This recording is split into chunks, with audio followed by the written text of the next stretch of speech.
تو افعلا یفعلو، پھر افعالن کے وزن پہ اس کا مصدر آتا ہے، اور سارے جس طریقے سے ساری مزید فیہی کے سارے ابواب میں جو اسم فاعل ہوتا ہے، اسم مفعول ہوتا ہے، اور اسم ظرف جو ہوتا ہے، ان سب میں شروع میں منہ آتا ہے، منہ کی آواز آتی ہے، میم پہ دمہ. ٹھیک ہے، تو یہاں پہ بھی یہی ہے، اس باب میں بھی یہی ہے کہ اسم فاعل منہ کی آواز سے شروع ہوگا، اور اسم فاعل جو ہے مفعلن کے وزن پہ ہوگا. مفعلن فاعل میں ہمیشہ فاعل، جیسے آپ کہتے ہیں نا اسم فاعل کام کا کرنے والا، ٹھیک ہے، رازق رزق کا دینے والا، عامل عمل کا کرنے والا.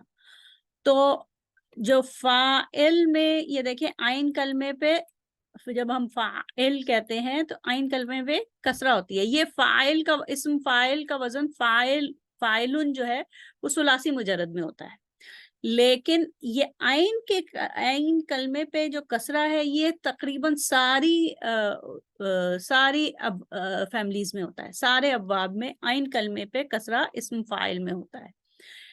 ثلاثی مجرد میں جب منہ آ جاتا ہے شروع میں اسم فاعل کے، تو یہ مفعلن ہو جاتا ہے، مفعلن. ٹھیک ہے، اور اسم مفعول میں آئین کلمے پہ فتح آ جاتا ہے.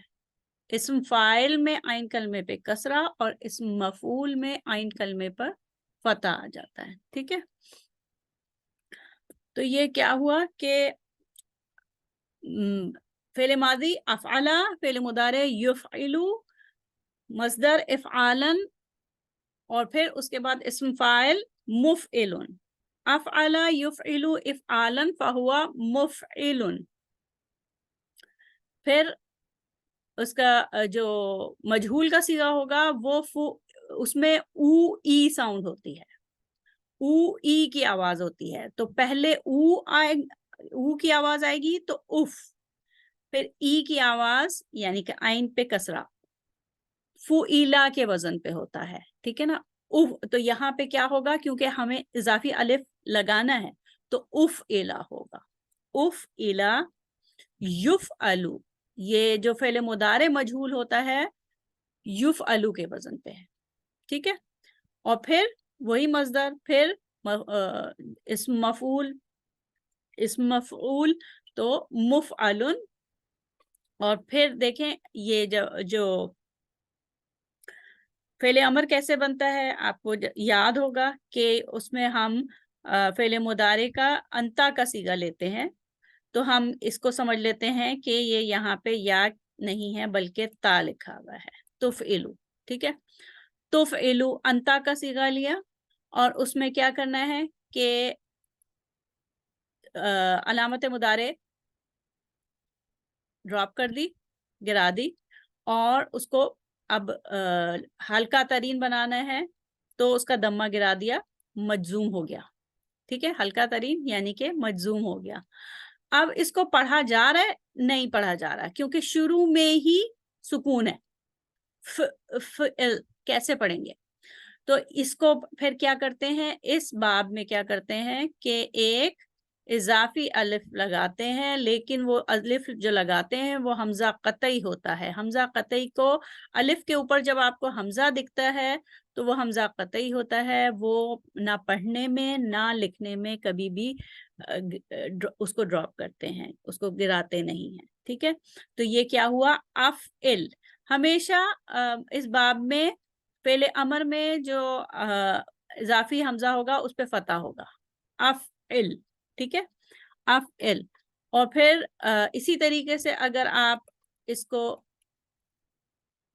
نہ ہی بنائیں تو پھر وہی انتا کا صیغہ لیں گے. اس میں انتا کا صیغہ لینے کے بعد آپ نے کیا کرنا ہوتا ہے کہ صرف اس کو مجزوم کرنا ہوتا ہے، ہلکا ترین کرنا ہوتا ہے، اور اس کے بعد اس کے آگے لا لگانا ہوتا ہے فعل نہ ہی بنانے کے لیے.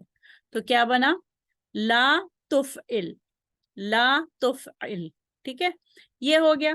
اس کے بعد جو ظرف کا صیغہ ہوتا ہے، اسم ظرف کا مطلب یہ ہے کہ جب ہم اسم ظرف کہتے ہیں نا مفعلن، تو مفعلن کا مطلب اس فعل کی جگہ یا اس فعل کے ہونے کا ٹائم.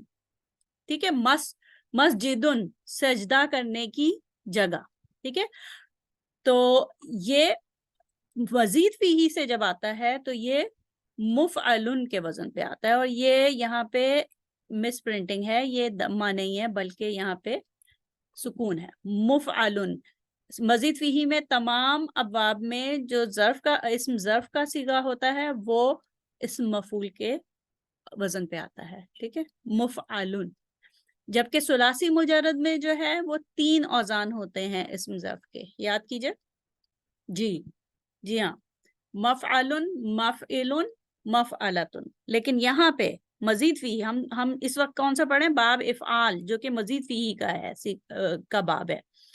تو مزید فیہی کے باب میں جو ظرف ہے وہ اسم مفعول کے ہی وزن پہ آتا ہے.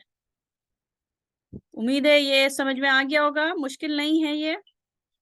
آگے چلتے ہیں. اب ہم نے ایک جو وزن کا پیٹرن ہے, جو ایک طریقہ ہے, وہ ہم نے دیکھ لیا اس باب کا, اور ہم اب آگے جا رہے ہیں. ٹھیک ہے, اور اس میں کیا کرتے ہیں ہم, اس باب کو پڑھنے کے لیے, چوتھے باب کو پڑھنے کے لیے, مزید فی کے اس باب کو پڑھنے کے لیے ہم سین, لام اور میم یہ جزر استعمال کرتے ہیں. یہ مادہ جو ہے نا سلامہ کا, اگر ثلاثی مجرد سے آئے گا تو سلامہ آئے گا. سلام اگر ضربہ فیملی ہے تو سلامہ یسلمو. ٹھیک ہے, لیکن یہاں پہ جب آئے گا تو کیسے آئے گا, دیکھیے. افعلا. ٹھیک ہے, افعلا کے وزن پہ جب ہم اس کو ڈالیں گے تو یہ دیکھیے کہ یہ الف جو ہے, اضافی الف, وہ باپ کی طرف سے آ رہا ہے, فیملی کی طرف سے آ رہا ہے. اور جو اس کے وہ ہیں اس کے مادے سے جو حرف آ رہے ہیں وہ سین, لام اور میم ہیں. ٹھیک ہے, اسلمہ, پھر یسلمو, یسلمو, اور پھر اسلامن. افعلا یفعلو افعالن, افعلا یفعلو افعالن.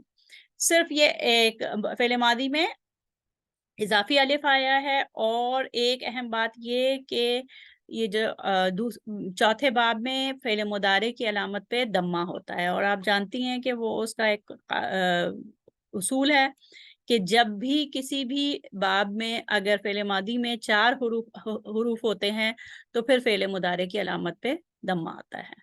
ٹھیک ہے, اچھا اب ہم آگے چلتے ہیں. اس کو میں مٹا دوں تاکہ ہم آگے چل سکیں. اور تین صیغے آپ نے کر لیے کہ پچھلی سلائیڈ پہ 3 صیغے ہو گئے, اسلمہ, یسلمو, اسلامن, یعنی کہ فعل ماضی, فعل مضارع اور مصدر.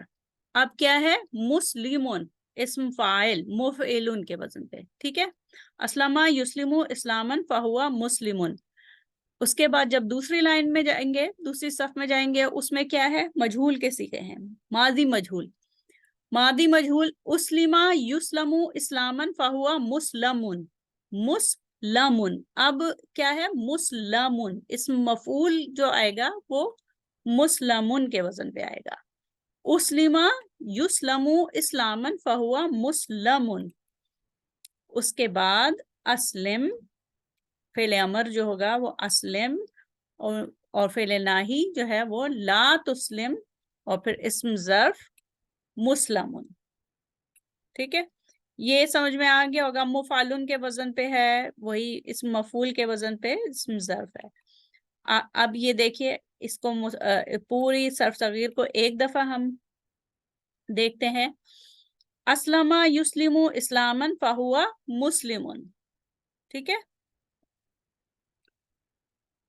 اسلمہ اپنے آپ, اپنے ارادے کو, اپنے آپ کو کسی کے سپورٹ کر دینا. تو اس نے سپورٹ کر دیا, وہ سپورٹ کرتا ہے. اسلامن اس کا مصدر, تو وہ اپنے ارادے کو اللہ تعالیٰ کے سپورٹ کر دینا, تو وہ مسلم ہے. ٹھیک ہے, تو وہ مسلم ہے. اسلمہ یسلمو اسلامن فہوا مسلمون, اسلمہ یسلمو اسلامن فہوا مسلمون. ٹھیک ہے, الامر منہ اسلم و ناہی عنہ لا تسلم، لا تسلم، یہ دیکھیے گا کہ اس کے نہیں کا صیغہ جو ہوگا وہ دمہ کے ساتھ ہوگا، کیونکہ وہ فعل مضارع سے بنا ہے، انتا فعل مضارع انتا کے صیغے سے، اور اس کے فعل مضارع میں دمہ ہوتا ہے. ٹھیک ہے. لا تسلم والظرف منہ مسلم. ایک دفعہ پھر اس کو میرے ساتھ پڑھیے، پاز کریں ویڈیو کو اور اس کو 3-4 دفعہ کم از کم دہرائیں. اسلم یسلم اسلاما فہوا مسلم، اسلم یسلم اسلاما فہوا مسلم، الامر منہ اسلم وناہی عنہ لا تسلم والظرف منہ مسلم. ٹھیک ہے. اس کو کم از کم 3-4 دفعہ ویڈیو پاز کر کے آپ نے پھر سے دوبارہ سے کہنا ہے. تو یہاں تک اس کا جو ساخت بناوٹ کے حوالے سے ہم نے یہ پورا پڑھ لیا کہ اس کے مختلف صیغے جو ہیں، مختلف فارم آف ورڈز جو ہیں وہ کس وزن پہ آتے ہیں، کس طریقے سے آتے ہیں. اب ہم یہ دیکھتے ہیں کہ جب الفاظ اس باب سے آتے ہیں، ان اوزان پہ آتے ہیں، اس وزن کو لیتے ہیں، اس پیٹرن کو فالو کرتے ہیں، تو ان میں کیا، ان کے معنی میں کیا فرق ہوتا ہے. یعنی کہ اس باب کی جو معنوی خصوصیات کیا ہو سکتی ہیں کہ جب الفاظ اس باب سے آئیں تو معنی میں کیا تبدیلیاں آتی ہیں. پہلی تبدیلی جو آتی ہے وہ تعدیہ، یعنی کہ اگر جیسے نزلہ ینزلو ہے، ٹھیک ہے، وہ باب ایک یعنی کہ ثلاثی مجرد سے آتا ہے، تو نزلہ ینزلو کا مطلب خود اترنا. اب وہ اترا، ٹھیک ہے، نزلہ ینزلو، وہ اترا. تو وہ اترا تو وہ فعل لازم ہے، اس کا اثر کسی اور پہ نہیں ہوا، کام کا اثر کسی اور چیز پہ نہیں ہوا، تو وہ فعل لازم ہے. نزلہ ینزلو فعل لازم ہے.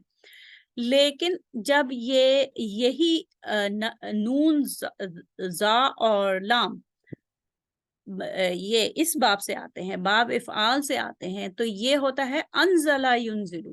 انزلہ ینزلو، جب انزلہ ینزلو ہوتا ہے تو اس کا مطلب ہے اس نے اتارا. کیا اتارا؟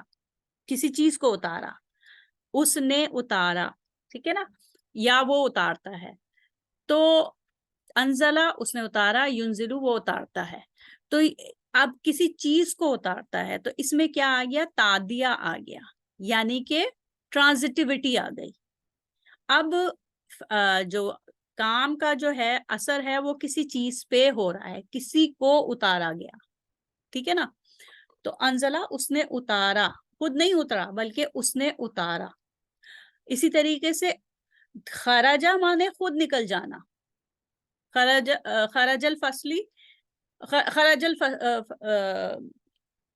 خرجہ وہ نکلا، من الفصلی کلاس سے نکلا. ٹھیک ہے، من الفصلی تو کلاس سے نکلا، وہ خود نکلا. خرجہ یخرجو کا مطلب خود نکلنا. جب یہی خا، را اور جیم اس باب سے آئیں گے، افعلا سے، اخرجہ. ٹھیک ہے، اخرجہ کا مطلب کسی اور کو نکالنا، کسی اور کو نکالنا. جیسے کسی زمین سے کوئی قبیلہ کسی دوسرے قبیلے کو نکال دے، کسی اور کو نکالنا. اخرجہ یخرجو. ٹھیک ہے. اچھا، اب یہ ایک اس کے اور بھی بہت سے وہ ہیں مثالیں ہیں.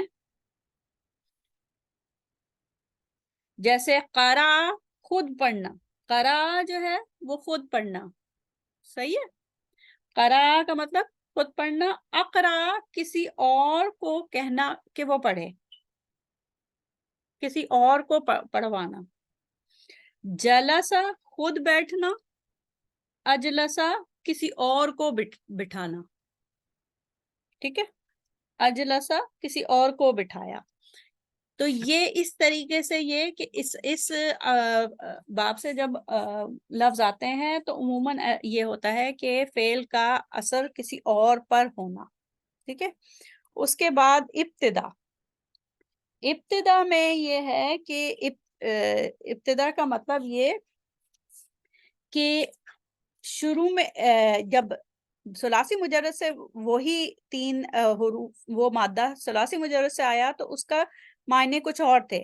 لیکن جب اس باب میں آیا تو اس کے معنی کچھ بالکل ہی الگ ہو گئے، بالکل نئے معنوں کی ابتدا ہو گئی اس باب سے، اس باب سے، اس ڈور سے، اس دروازے سے جب گزرا تو ایک نئی معنوں کی ابتدا ہو گئی، اس لیے اس کو ابتدا یا ناولٹی کہتے ہیں، ٹھیک ہے؟ تو نئے معنوں کی ابتدا ہو گئی، جیسے شفقہ، وہ مسرور ہوا، وہ خوش ہوا، ٹھیک ہے؟ اشفقہ یشفقو، اس نے ڈرا دیا، کسی کو ڈرا دیا، کسی کو خوف زدہ کرنا، اشفقہ، اس نے کسی کو ڈرا دیا، ٹھیک ہے؟ تو شفقہ کا مطلب تو مسرور ہوا، خوش ہوا، لیکن اشفقہ ڈرانا، تو بالکل ہی معنی بدل گئے۔ اسی طریقے سے ارادہ کا مطلب اس نے پیش کیا، ارادہ، عین را اور دال، ارادہ کا مطلب اس نے پیش کیا، اور آردہ، آردہ جب ہوتا ہے، میں لکھ کے بتاتی ہوں، جیسے آرادہ ہے، آرادہ یہ ثلاثی مجرد سے ہے، وہ پیش ہوا، عرض کی، میں نے عرض کی، میں نے پیش کی، اردو میں کہتے ہیں نا میں نے عرض کیا، یعنی کہ وہ پیش ہوا، عربی میں اس کا مطلب ہے پیش ہونا، آرادہ، ٹھیک ہے؟ جب آرادہ آئے گا، الف آئے گا اس سے پہلے، یعنی کہ اس چوتھے باب سے آئے گا آرادہ، آرادہ کا مطلب وہ مڑ گیا، پیچھے چلا گیا، ہی ٹرنڈ اوے، وہ بالکل الٹا معنی ہو گیا، ٹھیک ہے؟ اس کے معنی بالکل بدل گئے، نئے معنی شروع ہو گئے۔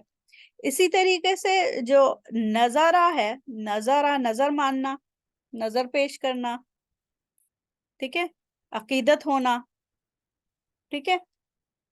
لیکن انذرا کا مطلب جس کو انذار بھی کہتے ہیں، انذرا ینذرو انذارن، تو انذرا جو ہے، جب انذرا آئے گا، یہ باب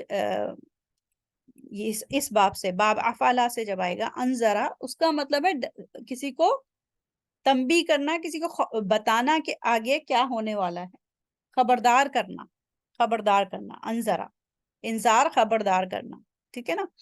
تو نظرہ کا مطلب کچھ اور تھا، ثلاثی مجرد میں، فیملی 1 میں نظرہ تھا، اس کا مطلب تھا کہ نظر ماننا، عقیدت ہونا، ٹھیک ہے؟ جبکہ انذرہ کا مطلب خبردار کرنا، تو اس میں نئے معنی آ گئے۔ تو اس باب سے کئی الفاظ ایسے آتے ہیں جن کے معنی بالکل نئے طریقے سے ہوتے ہیں، نئے ہوتے ہیں، وہ معنی ثلاثی مجرد میں نہیں تھے، ٹھیک ہے؟ یہ اس کی ایک خصوصیت ہو گئی۔ دوسری، یہ اس باب سے آنے والے الفاظ میں یکبارگی ہوتی ہے، اسپونٹینیس ہوتے ہیں، ایک دفعہ ہونا، اور دین اینڈ دیئر ہونا، ایک دفعہ ہونا۔ جیسے جو باب تفعیل سے ہے، نزل ینزل تنزیلاً، ٹھیک ہے نا؟ وہ قرآن پاک کو جیسے 23 سال میں نازل کیا نا، تو مسلسل بار بار رفتہ رفتہ کوئی کام کا ہونا، قرآن پاک کا اتارا جانا۔ لیکن انزل ینزل، ایک ہی دفعہ میں، ایک ہی دفعہ میں کسی چیز کو اتارا، کسی، جیسے انزل ینزل آپ کو اس میں ملے گا سورہ قدر میں، وہ اس لیے کہ اس میں کہتے ہیں جو علماء اس میں ایک دفعہ کا اترنا ہے، یعنی کہ جو لوح محفوظ میں قرآن تھا، وہ ایک دفعہ میں 7ویں آسمان سے آسمان زمین پہ ایک دفعہ میں آ گیا، یعنی کہ انزلہ ینزلو۔ جب آپ سورہ قدر میں دیکھتے ہیں تو انزلہ کا لفظ ہوتا ہے، لیکن دوسری صورتوں میں نزلہ ینزلو بھی آتا ہے، وہ اشارہ ہوتا ہے کہ ہم نے 23 برس میں آہستہ آہستہ اس قرآن کو آسمان زمین سے آپ صلی اللہ علیہ وآلہ وسلم کے دل پہ اتارا۔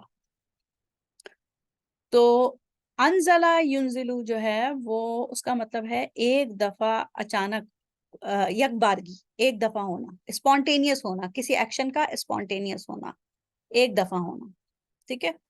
تو جیسے علامہ یعلمو جو ہے، وہ تعلیم دینا، مسلسل، آہستہ آہستہ، پوری، جس کو ایجوکیشن کہتے ہیں، جس کو آپ روزانہ طالب علم آتے ہیں اور ان کو پڑھایا جاتا ہے، تو وہ تعلیم ہے، علامہ یعلمو تعلیما۔ لیکن علامہ یعلمو ہوگا تو کسی کو خبر پہنچا دینا، جیسے کسی کو خبر پہنچا دینا، اس میں وہ علم کو مسلسل دینے کا عمل نہیں ہوگا. عالم یعلم، کسی کو ایک دفعہ کسی بات کی خبر پہنچا دینا. اچھا، اب جو ایک اور خصوصیت ہے وہ ہے مبالغہ اور تکثیر. مبالغہ اور تکثیر جو ہے وہ یہ ہے کہ جب کسی فعل کے معنوں میں اس کی شدت میں اضافہ ہو جائے اور اس کے وہ بار بار کئی بار بہت دفعہ ہو تو اس کو مبالغہ اور تکثیر کہتے ہیں. مبالغہ اس کو کہتے ہیں جس کے کام کے شدت میں بے پناہ اضافہ ہو جانا، شدت کا بہت زیادہ بڑھ جانا، اور تکثیر اس کثرت سے ہونا کام. تو جب اس کی کیا مثال ہے کہ شغلہ، ہاں شغلہ یعنی کہ مشغول، میں نے اس کو مشغول کیا. اشغلتہ، میں نے اسے بہت زیادہ مشغول کر دیا. ٹھیک ہے، تو اس میں مبالغہ ہے. اس کی اور بھی مثالیں ہیں، ہم انشاءاللہ اور جو مثالیں ہیں وہ ہم اگلے سبق میں ہم انشاءاللہ پڑھتے ہیں. یہاں پہ سبق کا اختتام ہوتا ہے. یہ کچھ خصوصیات آپ نے پڑھ لی ہیں، اس کی ہم ان سب کی مزید انشاءاللہ اگلے سبق میں ہم خصوصیات الگ الگ بھی پڑھیں گے. تینوں باب جو اب تک ہم نے پڑھے ہیں، دوسرا، تیسرا اور چوتھا باب، تفعیل، مفعلہ اور افعال، انشاءاللہ. تو یہاں پہ سبق کا اختتام ہوتا ہے. اس کے بعد جو ہے مشق ہے. مشق میں آپ نے کرنا یہ ہوگا کہ جو لائیو سیشن ہوگا اس میں آپ آئیں گی تو آپ نے اس صرف صغیر کی مشق کرنی ہے. کیسے؟ جیسے یہ مادہ آپ کے سامنے ہے نزلہ، تو آپ نے اس کو پوری اس کی صرف صغیر، انزلہ ینزل انزالا فہوا منزل، انزلہ ینزل انزالا فہوا منزل، الامر منہ انزل وناہی عنہ لا تنزل والظرف منہ منزل. اس طریقے سے اخرجہ یخرج اخراجا فہوا مخرج، اخرجہ یخرج اخراجا فہوا مخرج، اخرجہ یخرج اخراجا فہوا مخرج، الامر منہ اخرج وناہی عنہ لا تخرج والظرف منہ مخرج. مخرج ہم کہتے ہیں نا کہ کسی چیز سے ایگزٹ کو کہتے ہیں مخرج، کسی چیز سے نکلنے کا راستہ، تو مخرج تو اسم ظرف. ٹھیک ہے، تو یہاں سے یہاں پہ سبق کا اختتام ہوتا ہے بالکل اسی طریقے سے جیسے میں نے آپ کو جس طریقے سے میں نے بتایا کہ آپ نے نزلہ اور خراجہ کی صرف صغیر اس باب افعال میں کرنی ہے. بالکل اسی طریقے سے آپ نے یہ جو سارے جزر ہیں ان کی بھی کرنی ہوگی انشاءاللہ. کوئی سوال ہو ذہن میں تو لائیو سیشن میں پوچھ لیجئے. دعا کے ساتھ سیشن ختم کرتے ہیں. سبحانک اللہم و بحمدک، نشہد ان لا الہ الا انت، نستغفرک و نتوب الیک.